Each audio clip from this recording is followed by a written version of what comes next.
पिछले एपिसोड की एंडिंग में हमने सियोल्वी को कस्टमर्स के लिए मिस यून से लड़ते झगड़ते तो देखा था, लेकिन इस एपिसोड में हमें पता लगता है कि सियोल्वी आज मार्केट सुयोंग के साथ नहीं बल्कि योनजोंग एंड उसकी मदर के साथ आई थी। सुक्योंग ने तो सियोल्वी को घर पे रहने को बोला था। मार्केट आते वक्त सियोल्वी की मुलाकात आज मिंजू से हुई थी।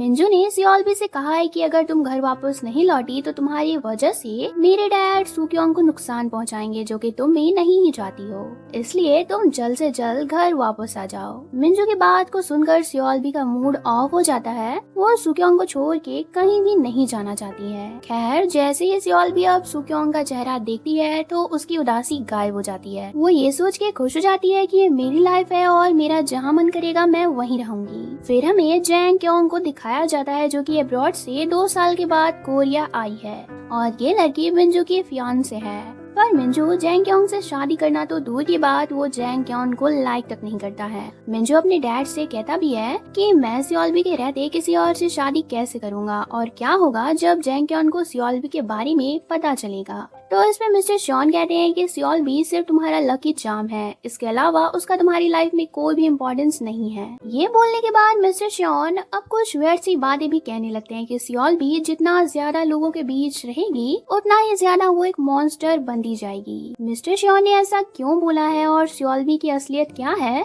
ये तो अभी तक हमें नहीं मालूम चला है, पर मिस्टर शॉन की एक भी बातों पे मिंजू को यकीन नहीं हो रहा होता है। वो अभी भी गुस्सा कर यहाँ से चला जाता है। इसके बाद मिस्टर शॉन मीशो के पास जाते हैं और वो देखते हैं कि मीशो अकेले बैठ के बहुत रो रही है। मीशो मिस्टर शॉन से कहने लगती है कि उस टाइम आपने मुझे क्यों छोड़ा, मेरी जान आपने क्यों नहीं ली थी। मीशो मिस्टर शॉन को हक करके कहने लगती है कि प्लीज आप सियोल्वी को मेरे लिए छोड़ दीजिए, उसे ढूंढने की कोशिश मत करिए। मिस्टर शॉन के चेहरे को देखकर साफ साफ पता लग रहा होता है कि वो मीशो को ऐसी हालत में देखकर बहुत ही बुरा फील कर रहे हैं। अब इन दोनों को ऐसे हक करते हुए केयरटेकर भी देख लेती है। दूसरे सीन में हम एक आदमी को जेल से बाहर आते देख रहे हैं। इसका नेम युनते होता है। युनते के बाहर आते ही एक और आदमी इसके पास आकर बोलता है कि मैं मिस्टर जंग का आदमी हूँ और जब भी हमें तुम्हारी जरूरत होगी तो हम तुमसे कांटेक्ट करेंगे। इस बंदे को देखकर तो युनते हैरान नहीं हुआ था, पर मिस्टर जैंग का नाम सुनते ही वो पूरी तरह से घबरा जाता है। और गाइस, मिस्टर जैंग मिस्टर शॉन के ही भाई हैं। उनका इस आदमी के साथ क्या लेना देना है ये तो पता नहीं है, बट युनते एक रेस्टोरेंट में बैठ के मीशो और अपनी डॉटर को याद कर रहा होता है। इसी वक्त हमें फ्लैशबैक में दिखाया जाता है कि बहुत सालों पहले मीशो इसी आदमी के साथ भाग गई थी और शायद जिस डॉटर के बारे में ये बंदा सोच रहा है वो कोई और नहीं सियोल्वी ही है। मिस्टर शॉन की नींद आज फिर किसी नाइटमेयर के कारण से खुल जाती है। वो लिविंग रूम में आते हैं तो उन्हें सामने खड़े अपने डैड दिखते हैं, जो कि मिस्टर शॉन से डरते हुए कहने लगते हैं कि वो लोग हमें ढूंढते हुए हमारे पास एक दिन जरूर आएंगे। ये बात सुन के मिस्टर शॉन भी पूरी तरह से डर जाते हैं, मगर फिर उन्हें पता लगता है कि ये उनका एक ख्वाब है। उनके सामने उनके डैड नहीं बल्कि मिंजू खड़ा है। नेक्स्ट डे सियोल्वी वापस से फिश बेचने के लिए मार्केट जाती है, पर आज काफी कोशिश करने पर भी कोई भी कस्टमर सियोल्वी के पास नहीं आ रहा होता है। फिर मिस्टर पार्क बताते हैं कि मिस यून ने कहा है कि तुम्हारी दुकान से जिन लोगों ने भी कल सी फूड खरीदा था उन्हें फूड पॉइजनिंग हो गई है और वो अभी हॉस्पिटल में एडमिट हैं। ये बात सुनकर सुक्योंग एंड सियोल्वी दोनों ही हैरान हो जाते हैं। उन्हें मिस यून पे बहुत गुस्सा आने लगता है क्योंकि सारी बातें झूठ थी। असल में कोई भी कस्टमर को फूड पॉइजनिंग हुई ही नहीं थी। सियोल्वी तो गुस्से में मिस यून से लड़ाई करने जा ही रही होती है कि सुक्योंग उसे समझा के कहता है कि मिस यून से झगड़ा करना सही नहीं है, उनसे बहस करने में कोई जीत नहीं सकता है। आज जैंग क्योंग का बर्थडे होता है तो बस फॉर्मेलिटी के लिए मिंजू उसके साथ बाहर खाना खाने को आया है, लेकिन आज वो जैंग क्योंग को फाइनली कह देता है कि मैं तुमसे शादी करना नहीं चाहता हूँ, हमें एंगेजमेंट तोड़ देनी चाहिए। इस पे जैंग क्योंग भी कोल्ड रिएक्शन देते हुए कहती है कि हाँ, हमें एंगेजमेंट को तोड़ देनी चाहिए। मैं इस रिलेशन को बस अपनी मॉम की वजह से अभी तक निभा रही हूँ। अब इन दोनों में एंगेजमेंट तोड़ने की बातें तो हो गई, मगर जैंग क्योंग की एक कंडीशन भी होती है। दरअसल उसे राइटर बनना है। जब तक जैंग क्योंग इंटरव्यू में सिलेक्ट नहीं हो जाती है वो एंगेजमेंट का नाटक कंटिन्यू करना चाहती है। अब ये कंडीशन मिंजू को माननी पड़ती है क्योंकि उसके पास कोई ऑप्शन नहीं था। इसी जगह पे सुक्योंग भी फिश डिलीवरी करने के लिए आज आया होता है। मिंजू सुक्योंग को देखता है और वो उसके पास जाकर उसे बातें करने का भी ट्राई करता है, बट इस बार भी सुक्योंग मिंजू को इग्नोर करके यहाँ से चला जाता है। इन दोनों को एक साथ जैंग क्योन ने भी देख लिया होता है और वो ये बात जाकर अब अपने भाई ग्यूम को बता देती है। ग्यूम मिंजू के साथ साथ सुक्योंग का भी फ्रेंड था।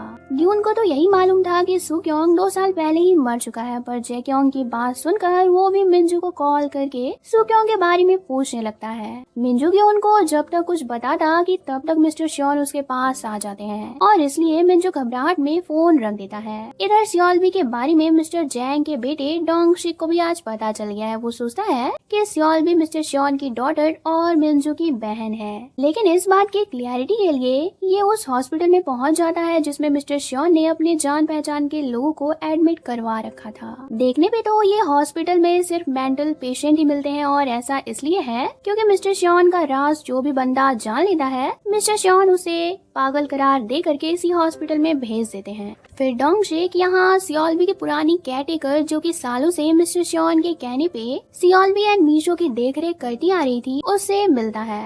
केयरटेकर पागल नहीं है, पर क्योंकि ये सालों से मिस्टर श्योन का सीक्रेट जानती है तो इसी वजह से मिस्टर श्योन ने जबरदस्ती इसे यहाँ रखवा दिया है। डोंगशिक को देखते ही केयरटेकर बहुत खुश हो जाती है और जानबूझकर वो डोंगशिक को मिस्टर श्योन का हर एक सीक्रेट बता देती है, जिसे अब डोंगशिक को सियोलबी की रियलिटी भी मालूम चल गई है। डोंगशिक में चाहता है कि सियोलबी मिंजू के लाइफ में नहीं बल्कि मेरे लाइफ में रहे, ताकि मेरी लाइफ में भी सारी बैड लक्स खत्म हो जाए और मैं भी सक्सेसफुल आदमी बनूं। इसके बाद डोंगशिक मिंजू के पास जाकर उसके सामने भी सियोलबी का जिक्र कर कहने लगता है कि मैंने सुना है तुम्हारी फैमिली में कोई बहुत स्पेशल गर्ल रहती है जो कि अभी मिसिंग है, और अगर तुम्हें वो लड़की नहीं चाहिए तो मैं उसे रख सकता हूँ। ये बात डोंगशिक ने बस मिंजू को चिढ़ाते हुए कहा था, बट इस बात से मिंजू को बहुत गुस्सा आ जाता है और वो डोंगशिक को पीटने ही वाला होता है कि तब तक सेक्रेटरी चा आकर मिंजू को रोक लेते हैं। सियोलबी के पास वूयोंग फिश लेने के लिए आता है तो उसकी मॉम उसे इस शॉप से फिश खरीदने को मना कर देती है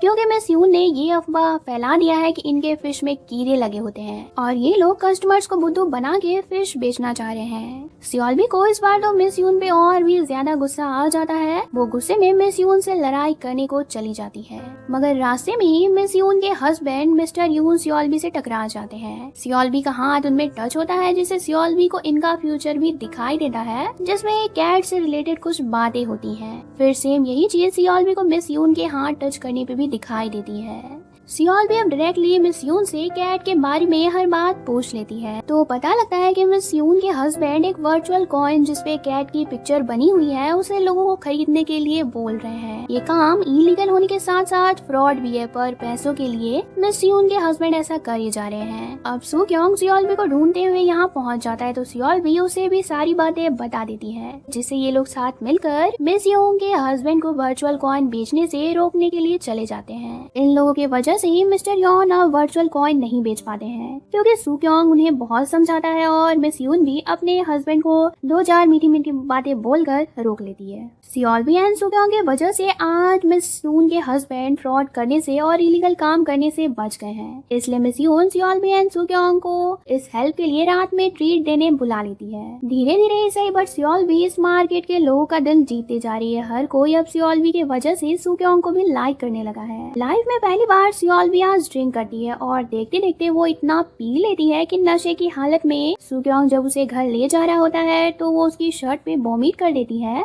और इसके बाद वो नशे की हालत में ही सुक्योंग को किस भी कर लेती है। एक तो पहले ही सियोलबी को देखकर सुक्योंग आजकल बेवजह ही मुस्कुराने लगा है। उसकी बोरिंग सी लाइफ सियोलबी के आने से खुशियों भरी हो गई है और अब सियोलबी के किस ने तो सुक्योंग की हार्ट बीट को भी फास्ट कर दिया है। बेचारा रात भर अपने दिल को बोलता है कि तुम्हें जोर से धड़कने की जरूरत नहीं है, तुम अपने आप को संभालो। नेक्स्ट डे होने पे भी किस को लेकर सुक्योंग बड़ा ही खोया खोया सा होता है, पर सियोलबी को कल रात वाली किस याद तक नहीं होती है। सुक्योंग को लगता है कि कल रात मेरी लाइफ की पहली किस हुई जो कि सियोलबी को याद ही नहीं है, मतलब इससे बेकार बात अब मेरे लिए क्या हो सकती है। सियोलबी को कल रात नशे में वॉमिटिंग करना, सीन क्रिएट करना ये सब याद होता है, बट उसे सिर्फ किस ही नहीं याद होता है। इसके बाद लास्ट सीन में हम देखते हैं कि वूक्योंग के पेट को ये दोनों मिलकर वुशान छोड़ने के लिए जा रहे होते हैं। दोनों रास्ते में काफी खुश होते हैं और इसी सीन पे ये पार्ट खत्म हो जाती है। मिलते हैं नेक्स्ट पार्ट में। Thanks for watching.